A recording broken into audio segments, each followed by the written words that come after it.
بسم اللہ الرحمن الرحیم۔ ایک دفعہ کا ذکر ہے کہ پہاڑوں کے درمیان ایک بوڑھا آدمی رہتا تھا۔ اس نے اپنی ساری زندگی مطالعے اور غور و فکر میں گزار دی۔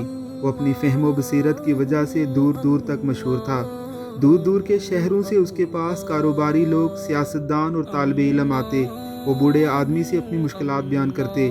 وہ انہیں ان کے خوبصورت اور آسان حل بتا دیتا۔ کچھ ایسے لوگ بھی اس کے پاس آتے جو اس سے علم اور فلسفیات کے سوال پوچھتے۔ بوڑھا آدمی ان کو درست اور صحیح جواب دے کر انہیں مطمئن کر دیتا۔ بوڑھے آدمی سے جو کوئی بھی سوال کرتا وہ ہمیشہ اس کے سوال کا جواب دے کر اسے نصیحت کرتا کہ اب عمل کرنا آپ کی ذمہ داری ہے۔ اسی پہاڑ کے نزدیک غریب مزدوروں کی بستی تھی۔ ان کے بچے بہت شرارتی اور آوارہ گر تھے۔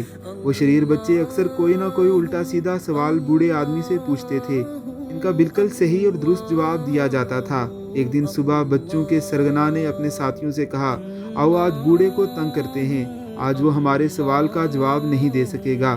اس لڑکے نے ایک کبوتر اپنے ہاتھ میں چھپا لیا اور سوچا کہ میں بوڑھے سے پوچھوں گا کہ میرے ہاتھ میں جو کبوتر ہے وہ زندہ ہے یا مردہ۔ اگر بوڑھا کہے گا کہ کبوتر زندہ ہے تو میں ہاتھوں سے مسل کر کبوتر کو جان سے مار دوں گا، اور اگر اس نے کہا کہ کبوتر مردہ ہے تو میں زندہ کبوتر اس کو دکھا دوں گا۔